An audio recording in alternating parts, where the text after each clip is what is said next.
నమస్తే శ్రీమాత్రే నమః శ్రీ గురుభ్యో నమః జూన్ నెల 10వ తారీఖు 2025 మంగళవారం నాటి పంచాంగం ప్రకారము శ్రీ విశ్వావసు నామ సంవత్సరం ఉత్తరాయణం గ్రీష్మ ఋతువు జ్యేష్ఠ మాసం శుక్లపక్షం ఈ రోజు సూర్యోదయ సమయము తెల్లవారి 5:45 సూర్యాస్తమ సమయము సాయంత్రం 6:46 ఈ రోజు తిథి చతుర్దశి ఉదయం 11:34 వరకు తదుపరి పౌర్ణమి తిథి ప్రవేశము నక్షత్రం అనురాధ సాయంత్రం 5:52 వరకు తదుపరి జ్యేష్ఠ నక్షత్ర ప్రవేశము ఈ రోజు వర్జము రాత్రి 12:07 నుండి రాత్రి 1:57 వరకు దుర్ముహూర్త సమయం ఉదయం 8:21 నుండి ఉదయం 9:13 వరకు రాత్రి అంటే తిరిగి మరలా రాత్రి 11:09 నుంచి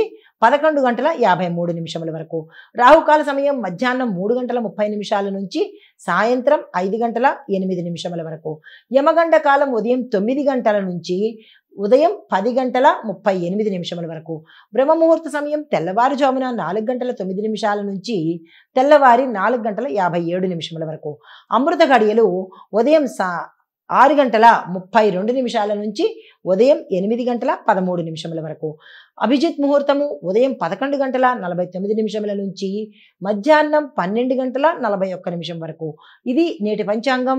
నమస్తే. తదుపరి రాశి కర్కాటక రాశి. ఈ కర్కాటక రాశి వారికి బంధుత్వ సంబంధాలతో తాత్కాలికమైన ఉద్రేకంతోనూ మాటలు నియంత్రణ కోల్పోయి తగాదాలు తెచ్చుకునే అవకాశం కనబడుతోంది. చాలా జాగ్రత్తగా వ్యవహరించాలి. అయితే మీకు చెప్పదగిన పరిహారము చంద్రగ్రహానికి సంబంధించి శాంతి కానీ జపం కానీ హోమం కానీ చేయించుకున్నట్టయితే కొంత సానుకూలమైన ఫలితాలు పొందుతారు. తదుపరి రాశి సింహరాశి. ఈ రాశి వారికి ప్రతిబంధకాల మధ్య విజయం జరుగుతుంది. అంటే చాలా హడిల్స్ వస్తాయి, ఇబ్బందులు వస్తాయి, ఆటంకాలు వస్తాయి.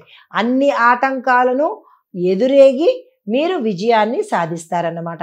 అయితే కార్యము స్ట్రాంగ్గా విల్ పవర్ అయితే ఉండాలి. మీకు నేను చేయగలను అనే విల్ పవర్ పెట్టుకుంటేనే ఇవన్నీ మీరు సాధించే అవకాశం కనబడుతుంది. కుటుంబ పరంగా ఆరోగ్యపరంగా చాలా చక్కగా ఉండబోతోంది. ఎటువంటి విశేషమైన పనులు ఏమీ లేవు. అయితే పరిహారంగా ఆంజనేయ స్వామి వారిని పూజించడము, ఆ స్వామివారి యొక్క ఆలయ దర్శనం చేసుకున్నట్టయితే కొంత సానుకూలమైన ఫలితాలు పొందుతారు. తదుపరి రాశి కన్యా రాశి. చిన్న చిన్న ప్రయాణాలు విజయవంతంగా పూర్తి చేసుకుంటారు. ఆ ప్రయాణాల మూలకంగా మీకు ఉత్తర లాభాలు వచ్చే అవకాశం కనబడుతోంది. విద్యార్థులకు ఉత్తమ దశ చాలా చక్కగా ఉండబోతోంది. కుటుంబ పరంగా చక్కగా ఉంది, ఆరోగ్యపరంగా కూడా చాలా చక్కగా ఉంది. మీకు చెప్పదగిన పరిహారము నవరత్నమాల పఠనము తప్పనిసరిగా చదివే ప్రయత్నం చేసుకోండి. దుర్గా అమ్మవారి నవరత్నమాలిక అని ఉంటుంది, దాన్ని చదివే ప్రయత్నం చేసుకోండి.